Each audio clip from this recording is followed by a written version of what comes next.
Good evening, everybody, and welcome to tonight's Committee of the Whole meeting for Monday, October 7th, 2024. Madam Clerk, roll call, please. Schultz? Here. Latta? Here. Cruz? Here. Hawbaker? Ganfield? Here. Chrisman? Here. Dunn? Here. Councilmember Hawbaker absent. Thank you, Madam Clerk. And a quick welcome to the advanced reporting class from you and I. Thank you guys for coming out. Good to see you again.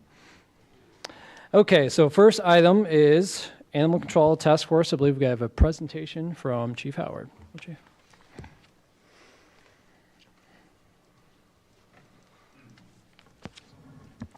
Okay, well, good evening. As you know, that for a couple of weeks we did a task force that the mayor organized to come up with something from animal control. I don't know, Craig, did you want to give a quick history of how we ended up where we are today? As far as, I can tell you last September we met with Waterloo Animal Control. But they told us to remain with them. They wanted close to $600,000. That's an increase from $83,000, almost $85,000 a year.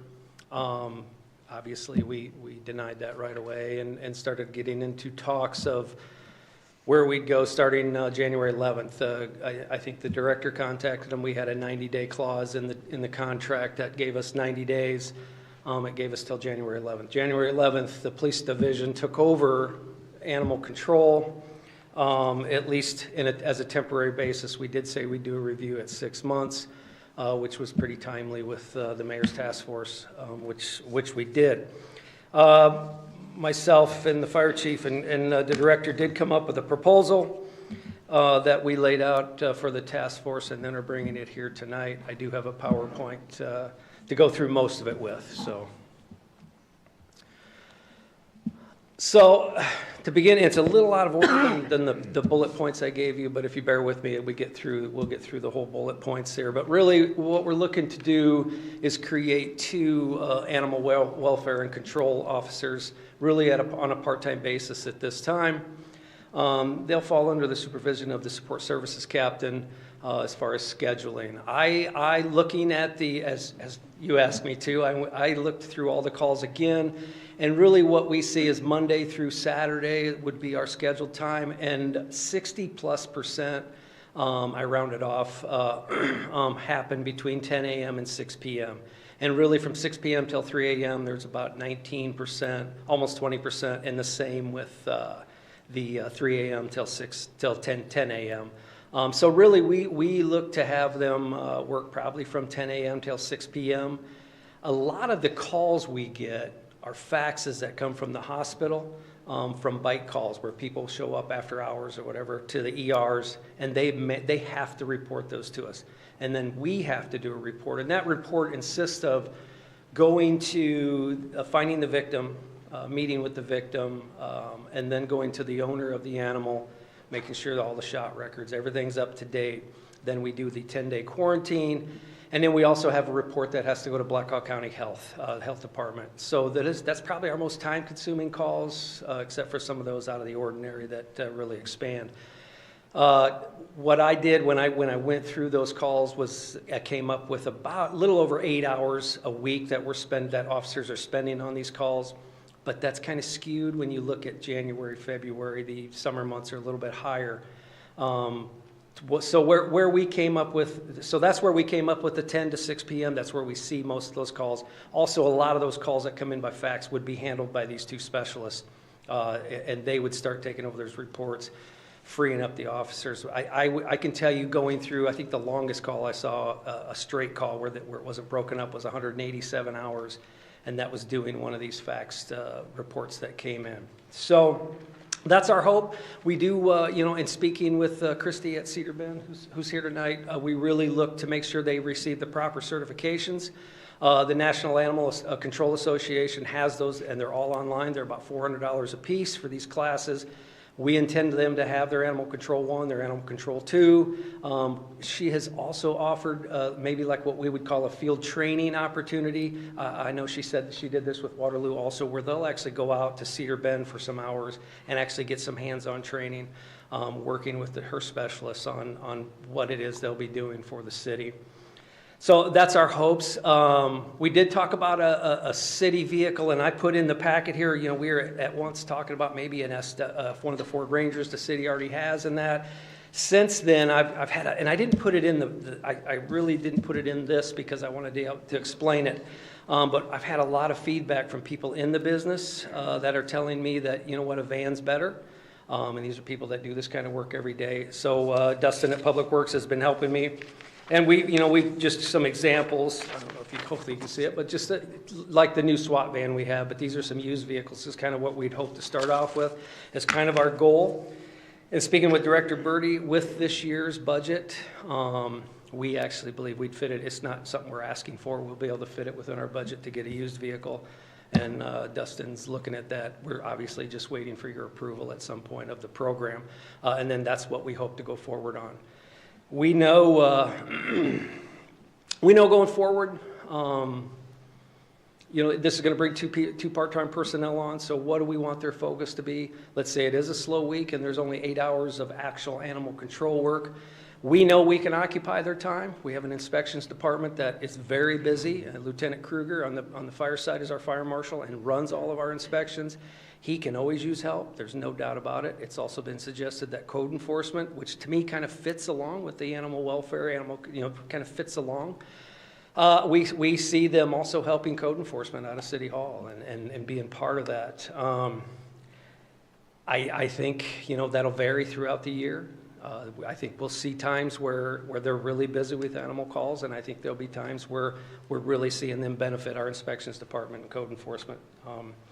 Obviously in those colder months and months where the animal calls, you know, aren't as frequent. Kind of some of the stuff we've already bought, and I got to tell you, for those of you that weren't in the task force, this is equipment. Anytime we purchase anything, we got a recommendation from Christy at Cedar Bend, who's been really decent to work with on us, especially the recommendation of the equipment. So when you see the equipment we've already purchased, these are things that she recommended to us, the catch poles, the chip reader, which we now use pretty frequently. It seems every Monday when I come in now, I've got redemption forms where we've been able to locate an owner without taking an animal to Cedar Bend and get it back to the owner and then charge the $50 that came out of the new ordinance that you guys approved back in July. So we are seeing that. And a reason for showing you the equipment is we have the equipment. We just need a couple people that can really become specialists in this and and start using them, which is our goal. Costs, and there's a lot to say here. I put two different costs up here. I started with the $20. Oops, and accounting helped me come up with these numbers. But we were hoping to start around $20 an hour. When you times that times 2, it's about $72,000, almost $73,000, what it would cost a year for those two. In doing my research and my due diligence, calling around the state, looking at other policies, most people are at 25. I know Waterloo had a hard time keeping people, especially after they get them trained up. And now that they've got their price up close to $25 an hour, they're actually starting to retain people. So I believe it's probably more realistic to be at the $25 an hour. I just do. We certainly don't want a continual training new people because of turnover, especially with the importance of what we've seen with animal control when mistakes are made. And certainly I can't say we would never make any more mistakes, but we want to do our due diligence to make sure we're training people up and then maybe keeping some type of longevity so we have these experts working with us all the time and we're not constantly replacing those people. So I wanted to put both of those on there. When I went back 5 years and looked at our Cedar Bend cost, it varies, but in average is out to about $45,000 a year. We budget just over $130,000. So it used to be that 45 plus the 80 to 85 that we were paying Waterloo. Obviously this year we're not paying Waterloo. So we've got that cost, and I don't know where Cedar Bend will be coming up to this year. I estimate that it's going to go down. We are redeeming more animals out of our own police department now due to the fact that we can find them, so we're not taking as many out there. You also changed the ordinance from a 5-day hold to a 3-day hold. Christy's in process of helping change that contract. Obviously that changes our costs, makes our costs less when we do bring in an animal out there. So I see that number going down as far as yearly cost.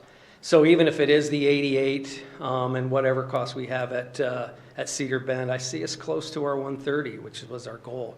I want to emphasize the importance to me, just speaking with other agencies across the state on keeping this in-house. I know there was talks about maybe Cedar Bend taking this over, and I really just talking to other agencies, other chiefs throughout the state, the fact that you can, I hate to use the word control, but it does gives you, if they work for you, when it comes time to, I know they're 29-hour work people, but we want to work in some type of overtime, not overtime, but call in.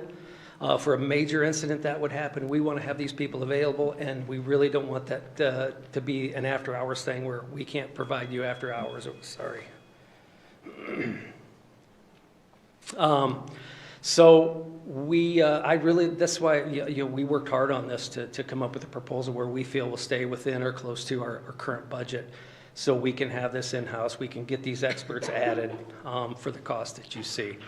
I see. Sorry, my son got tested for COVID today, and that was the doctor's office calling to tell me.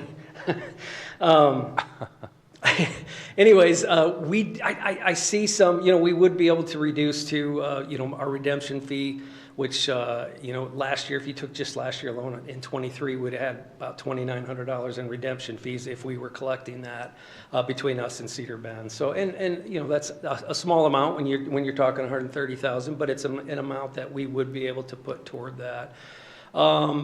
We do have some future adjustments we look at. Now, I don't know what this will look like in 6 months. Maybe the director's back saying, we really got to make somebody full-time, or maybe we can I don't know. I don't know what it's going to look like. I can only just keep reviewing calls and where we stand on those calls. I think this will work. That's why we drew it up the way we did. We do see possibility of reducing our community service officer staff, which might help. We have 8 slots for community service officer. We usually only fill 7. If we drop down to 6, that does help us. We think that's possible, which would be a savings of about $45,000 a year, providing they're working 29 hours a week. Now, they don't always work 29 hours a week, but if they did, that's a savings of about $45,000 a year. But to do that, we would want to, at some point, make our other offices. We have a part-time office assistant who we would want to make that a full-time position somewhere down the road also, to alleviate those daytime hours that a CSO fills once that person goes home in the afternoon. So that's some stuff we looked at in the future that would increase costs, $18,000, $19,000, and hopefully that'd be offset by some of the CSO reduction costs. As you can see there, these are generic numbers. These are if they work 29 hours and if the office assistant's wage is set at what it's at now, that type of stuff. So, but I wanted to give you some numbers of what we were looking at. So, what we're looking at, is these 2 positions, starting off at part-time. A lot of thought has gone into this. Again, I can't emphasize enough how much I prefer that we keep this in-house. It gives us say, the training they have, the control we have on what calls we're responding to, the callback. If we need assistance after hours, outside of their hours, it gives us that authority, if you use that word, or control, excuse me, to call them and say, hey, we really need you to come in. This is a call, we got to have you here. Shift can't handle it. So therefore, I'm asking for a referral to staff. Basically for what we've described here for the 2 positions, the training and the equipment use. And questions, of course. Okay. Thank you, Chief.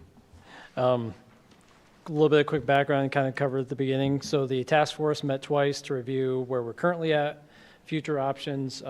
We had Cedar Bend a part of that, 3 of the council members, a lot of the staff, and it was the recommendation from the task force to have staff come forward with this proposal after reviewing the option of possibly going with Cedar Bend as a full service provider, keeping it in-house, still working with Cedar Bend, and having them do a lot of the animal housing, but having a lot of the animal welfare control piece and staff. So for tonight, we're looking for a motion to refer the staff to move ahead with the proposed plan. Any discussions and thoughts on that? So I'll look for a motion if you want to. Mr. Mayor, I'll make the motion that we proceed with the presented 2 animal welfare wellness control specialist part-time positions. One second. So, Motion seconded and open for discussion.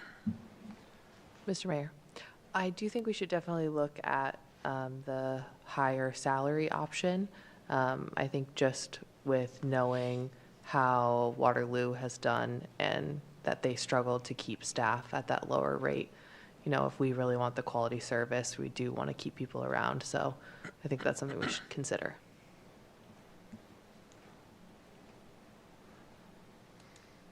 Thank you. Mr. Mayor? Yep. I agree. And I also agree, or I also appreciate the thought of getting the van instead of the truck, which I assume would have been a topper, because I was thinking about like the climate control. So I appreciate staff making that change. Counselor? Mr. Mayor?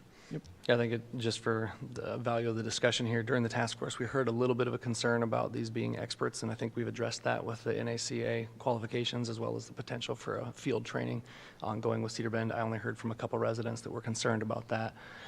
Chief, can you speak to the differentiation? So code enforcement and an animal control, they're both in the same line. Can you address the concerns to kind of help people sleep peacefully about this, that this wouldn't be too divested to be done by experts? I think we can have experts in animal control that will serve these roles. Do you feel the same way? So their main function will be animal wellness, and and there's an education piece too that we're going to deploy with them. Where, especially when we have our open houses or school visits, where we want them to be experts enough that they actually can educate on wellness, what it means, because we do have a lot of people who end up with pets who don't know how to take care of pets. So we're hoping that with our community engagement lieutenant, they'll work closely with the educational piece all the time. Also, as far as what I tried to do is come up with the fact that, well, if you're only averaging 8 hours throughout the year, what we're talking 29 hours a piece, where we wanted to make sure they're staying busy and using up that time. We know our inspections department could use the help. It just makes sense that if code enforcement needs help, they could be out, also assisting Adam Spray with that type of stuff. Also, if they are 2-in-1, but their focus will be animal welfare and control. That's the whole focus of them. That's the training they'll receive, which we'll make sure happens first. Once everything's approved. So, I think it goes without saying we've had a couple of learning opportunities during this first iteration, and I think this is, dare I say, prayerfully wrought idea to go forward with from here. And I heard you already say that the director will be monitoring this closely. We'll be doing the same to make sure that it really does meet what we've delivered. Okay. So I'm in favor, as was the task force, of going forward with this. I also agree. Getting the appropriate vehicle per the experts and paying somebody that we could retain is a good idea. Do we need a formal, this is the point where we give direction on those values. So I think, can we find consensus on the higher value in the van? well, I don't want to discard the vehicle. It isn't just a pickup truck with a topper. It's correct. It's a little bit more sophisticated than that. I was just dropping off some stuff at some donations at the Humane Society this afternoon, and the truck was there. So it's got a huge module on the back and has different compartments to separate, and I think it's climate controlled. But as far, I'm in favor of the van too, to move forward with that. Is our availability also for assistance to Black Hawk County, some of the incidents that we run into where hoarding of animals and that sort of thing, would we be able to assist with that, and how would that be financed? well, I think anytime we're called from assistance from another agency, we'd offer assistance, just like we do with our K-9.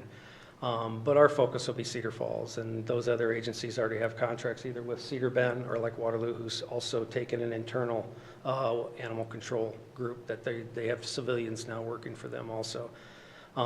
So if somebody calls, sure, I'm sure we would. I know UNI has reached out about possibly helping them out, but I got to get through this part first. Yeah. I think I'm following you correct too. The hospital sends you is it a fax? Yes. Like, okay. We'll get multiple, they have to. We get multiple facts, so we'll get a whole. Do you ever get a pigeon with a note tied to its leg, or? is it- But we get multiple facts, and a lot of them are not from our area, so supervisor has to go through them, find the Cedar Falls calls, and then we assign them to officers to follow up on.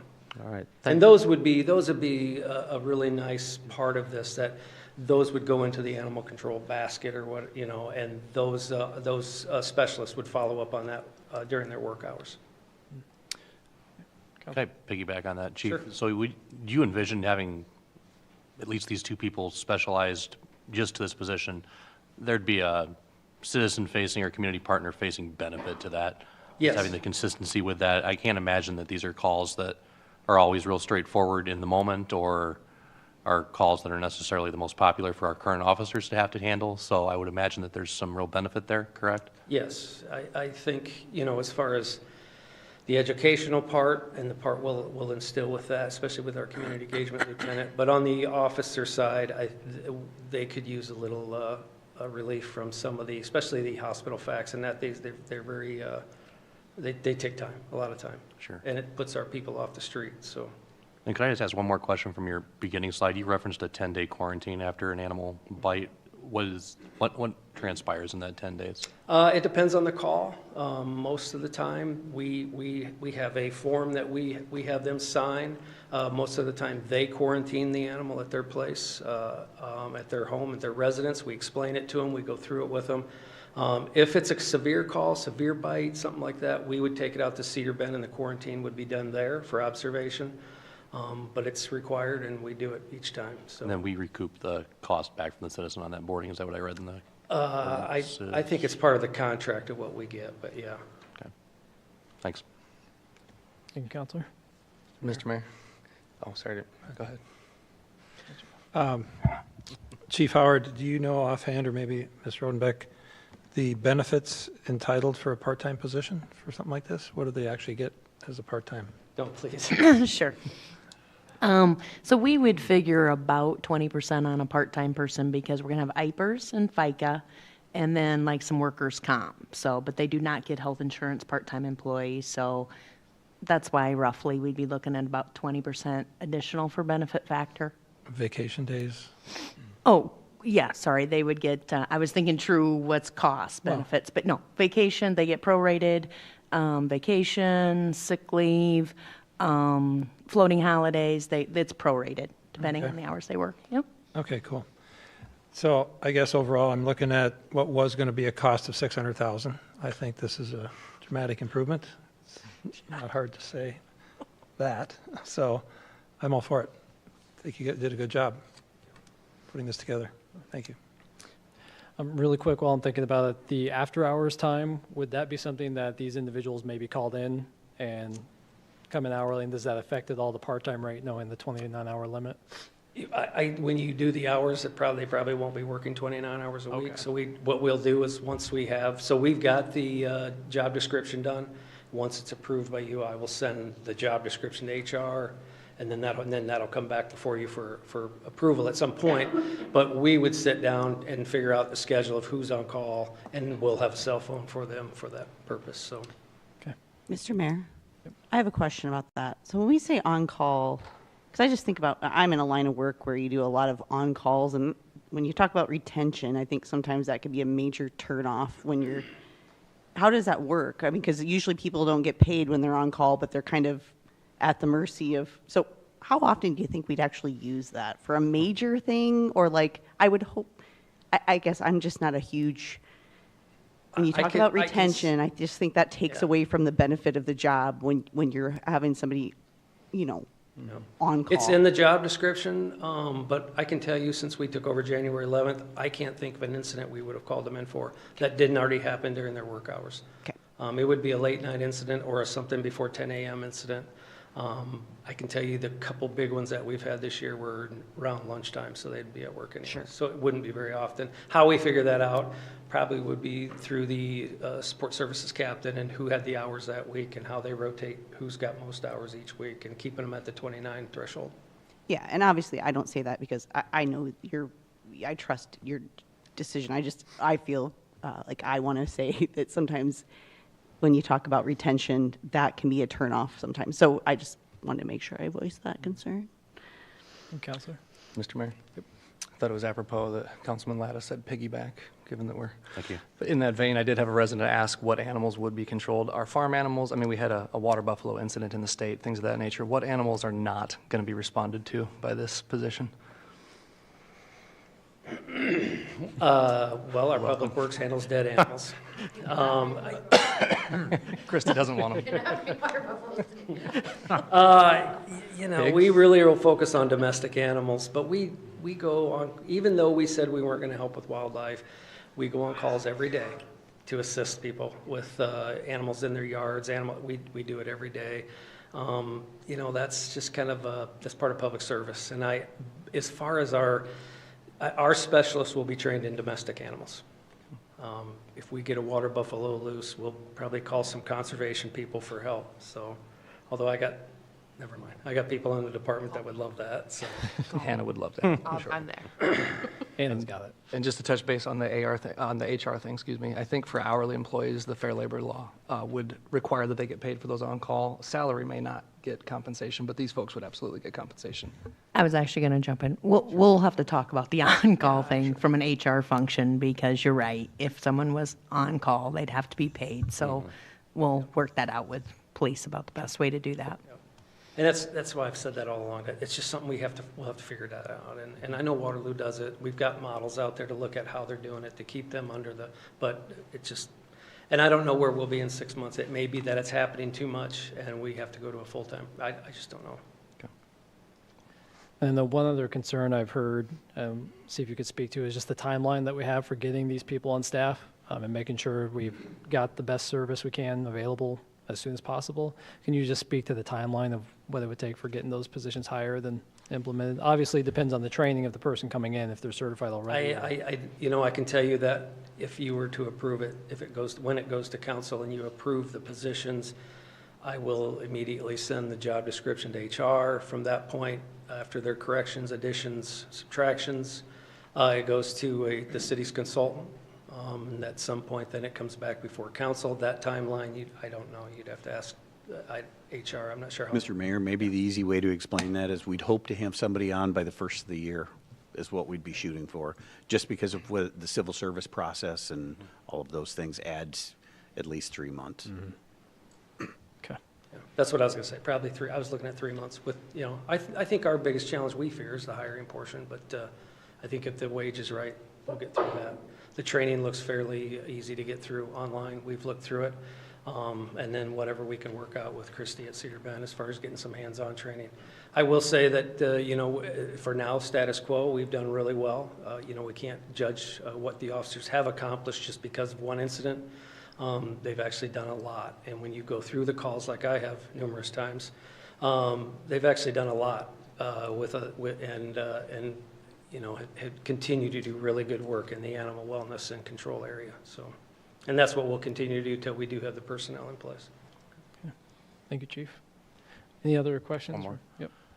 Did you have an estimate on the cost of the van? You said it was going to be within your, We've got several examples here. I was Budget. given by Dustin for anywhere from 17,000 up to 25. and we can still get that in yet this budget year, correct? Yeah, we think we have it in our current budget. It's something we'd fit right in our current budget. So, yep. Any other questions, comments from council? Seeing none, we'll open it up to a public comment for any questions or comments for this item. You have up to 5 minutes to speak on it.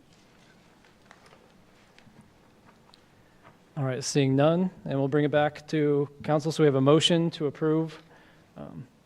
Could you To refer. reread the motion we've got on the table?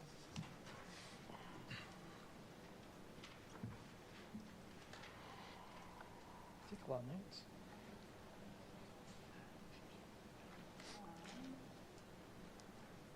Otherwise, I can probably read it off of this.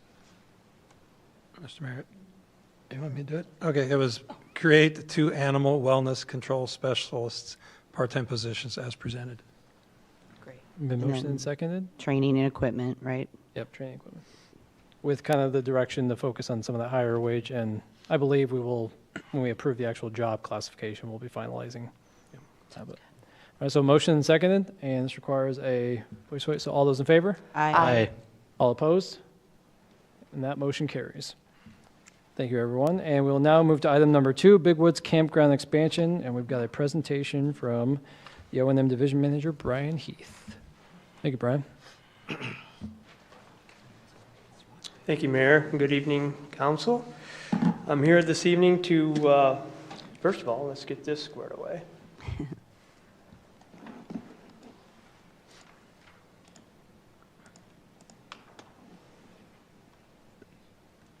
There we go.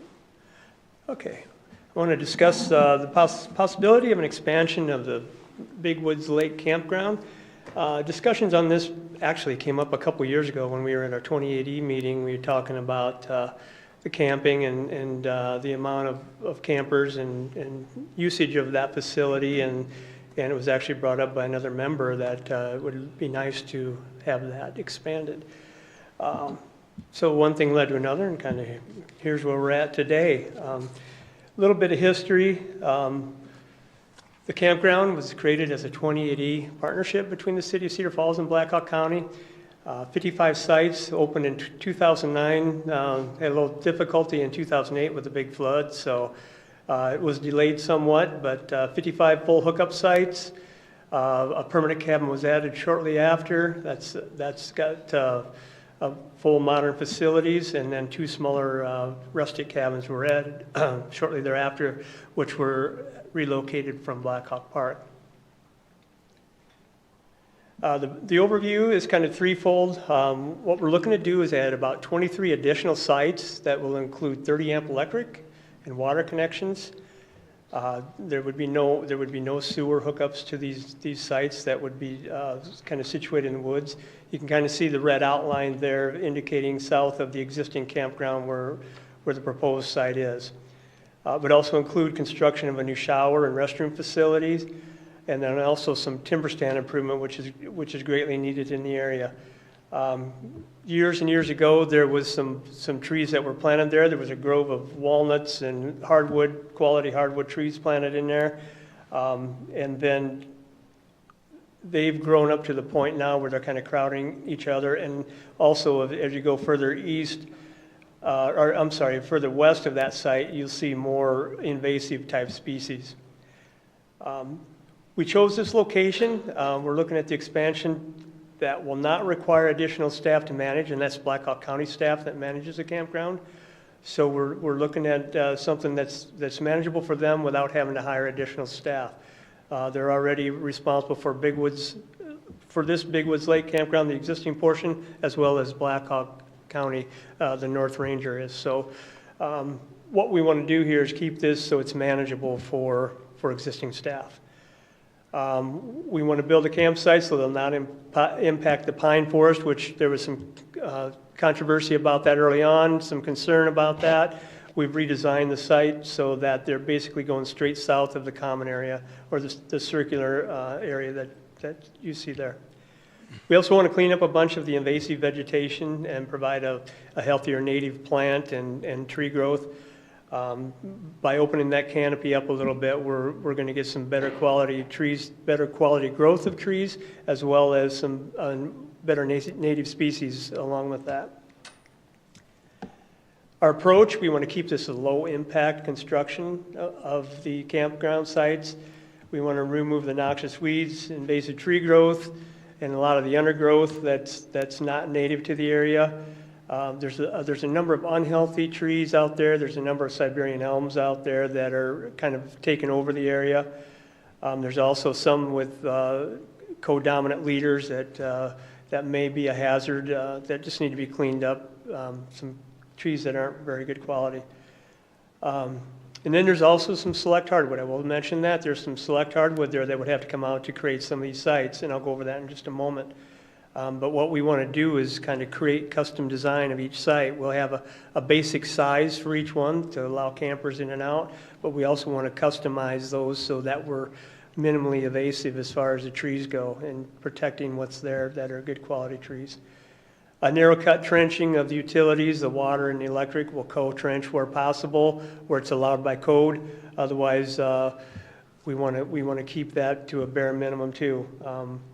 And then the roadway would be made out of recycled asphalt that we have nearby on our Lake Street storage area. That's ground up asphalt that's been there for several years that needs to find a home. So this would be a great application for that. Here's an example of some of the tree clearing that needs to take place. I apologize for the small print. Basically, the yellow dots are an invasive species. You'll see them more on the southern, or the bottom side of that map, which is actually the west side. You get to the top there, you'll see more green, where them are the quality trees that need to come out. And that's the grove that I was talking about up on would be on the east side of the property, that there's some good quality trees that are kind of in the way of the site. So some select clearing there of quality trees. And then the orange dots that you see are trees that are either unhealthy, dying, or have the co-dominant leader that aren't good, healthy trees. So all in all, there's approximately 100 or so trees. They're in the 3 to 6 caliper range. There's of the good quality trees that you see on the top of the map there. There's a handful of those. I think most of those are in the 3 to 6 caliper range also. We're also talking about, where applicable, where we can spade some of these trees out, we would take them and move them out to that common area, or what is considered now the primitive campsite. And that's that circular portion that you see there. Cost estimates, we're looking, this is very preliminary at this point. Electric and water utilities around $98,500. Restroom and shower facility, $95,000. Roadway construction would be fairly inexpensive because we have the material that we can build that with city staff. And then a memorial sign, and then picnic table, fire rings, miscellaneous. So we're looking at approximately $236,000 cost to expand these additional 23 sites. Funding sources, this is right now in the capital improvements program in item number 152. The city of Cedar Falls and Blackhawk County would have an equal match of $50,000, and then a private donation of a family that the Heath family, whose property was, quite a bit of their property was in that Big Woods recreation area. And then we would also be looking at applying for a REAP grant. For cities our size, we're allowed a maximum of $150,000, although we probably wouldn't need that much. Our timeline, where we're at this point, we met July 30th, had a public information meeting that was held on site. We had approximately 35 people attend. There were some of you folks there as well. We had mostly positive comments. We had 3 or 4 recorded comments that were not in favor. One really couldn't give us an answer, and the others were, they just didn't want to mess with the trees or impact more of the area. And then September 5th, we had our City-County 2080 special meeting. We had an unanimous approval there. Not a lot of discussion. It was pretty much all agreed upon that it's needed and it would be a great benefit to that campground. And then on September 12th, we had the Park and Rec Commission meeting where we had 1 dissenting vote after the presentation. And some of the notes that we had included there were not to mess around with trying to create a walking path through the pine trees. So that was one thing that we kind of took out of the equation. We want to focus on the campground itself. So otherwise, that vote passed as well. And here we are this evening. We're looking to seek approval to begin the process of securing additional funding sources, moving forward with the project. Where we want to go, we want to finalize cost estimates, prepare and submit resource enhancement and protection grant. That would be later in 2025. I think grants are due by August 15th of 2025. And then we'd like to begin construction once the funding source is secured, most likely 2026 or late 2025, whenever, if the REAP grant was approved. So tonight we're looking for a recommendation to refer to staff to move forward with the project. We'd like to get some costs solidified and look toward working on a grant for the REAP funding to finalize our funding source. With that, I will take questions. All right. Thank you, Brian. Mr. Mayor? Yep. Mr. Heath, if you wouldn't mind, are there ADA accessible sites at the existing Big Woods or planned in this expansion? None planned in the expansion. I can't speak to how many there are. I know the restrooms are all ADA accessible. I think everything at ground level is pretty much up to the camper. Okay. I'm curious if some of those pull-through sites might be able to have some of that ADA fire pit. I don't think they have a specific ADA compliant site that's for the disabled. Okay. Pikes Peak had some great illustrative examples, even if they're not a standard. I'd recommend that we look at a couple of those as well.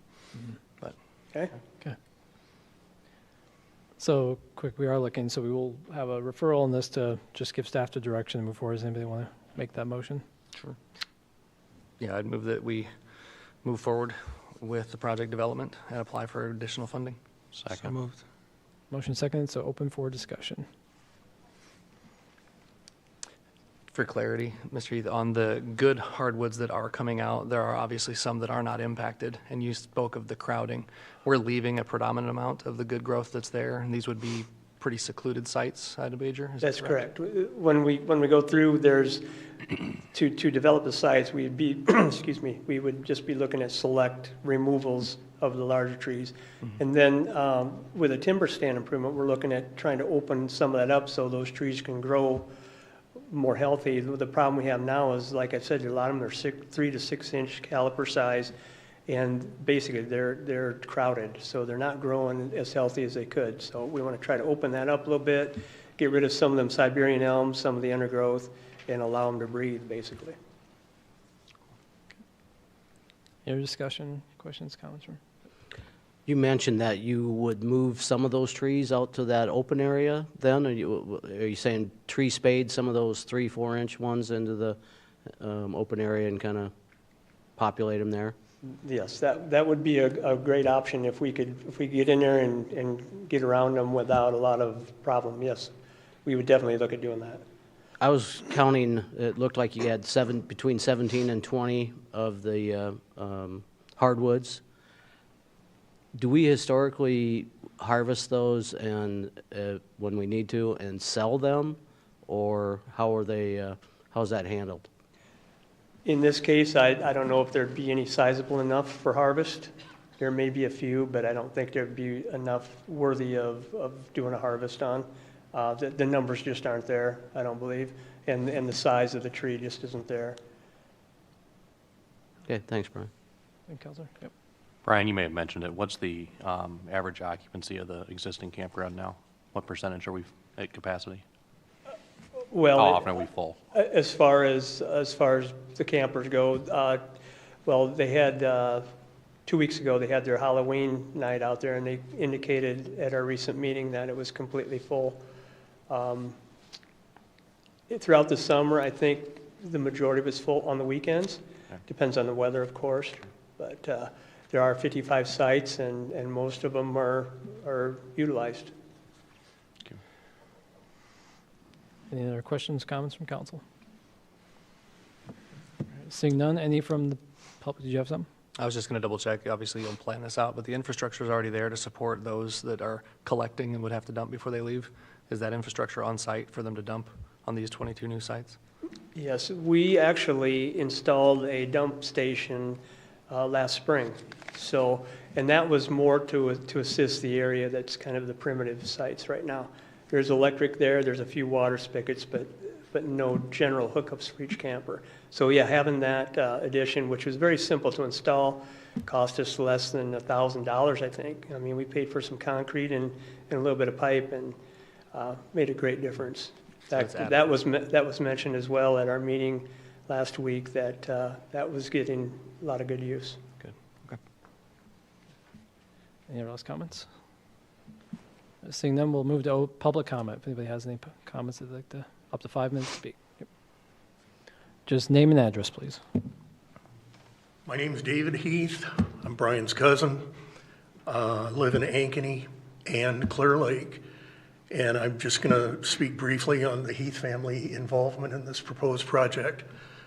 The way this came about, the discussion came up at a family get-together a couple of years ago, that it would sure be nice to have a little more recognition for the Heath family history in that area.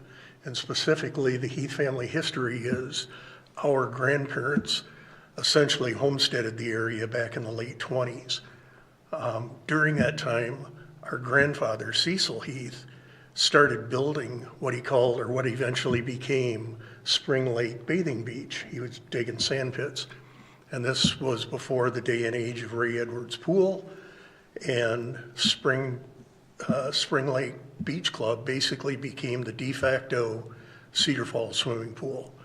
Well, anyway, Cecil died at a young age in 1935, and my grandmother married his brother Merle, and they kept the project going.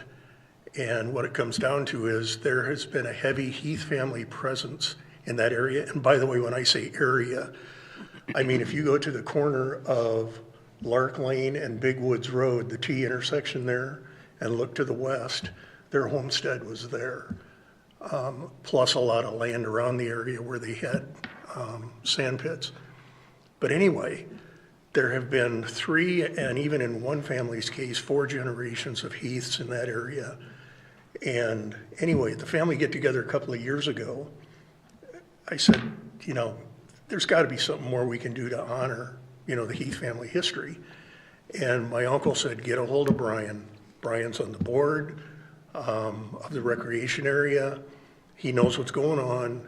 I called Brian, and it's like I hardly even finished the sentence before he said, we desperately need more campsites. So that's kind of how the project from the Heath family point of view started. And anyway, we hope it comes to fruition. The family will pledge a minimum of $50,000 contribution. The only thing we ask in return is that we're able to put a memorial sign there, just Heath Family Campground in memory of Helena, Cecil, and Merle Heath. So anyway, with that, thank you, folks. Thank you. Thank you, Mr. Heath.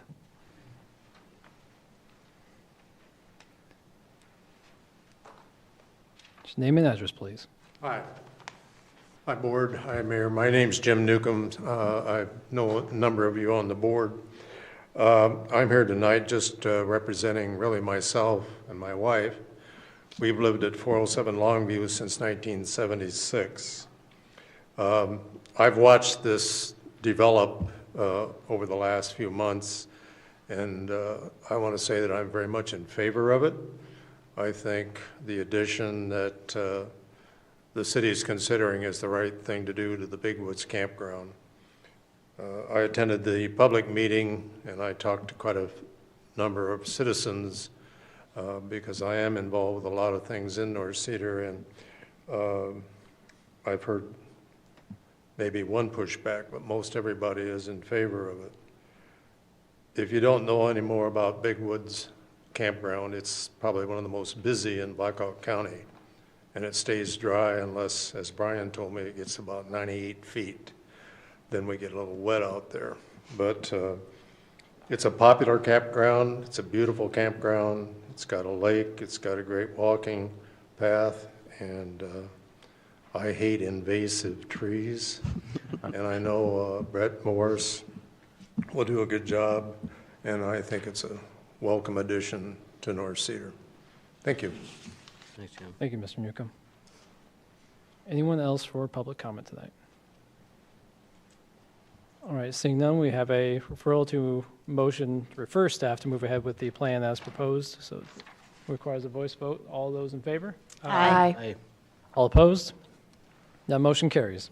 So thank you, everyone. That is the end of our committee of the whole meeting for tonight. We will adjourn, and we will be back here for the regular city council meeting at 7 o'clock. Thank you.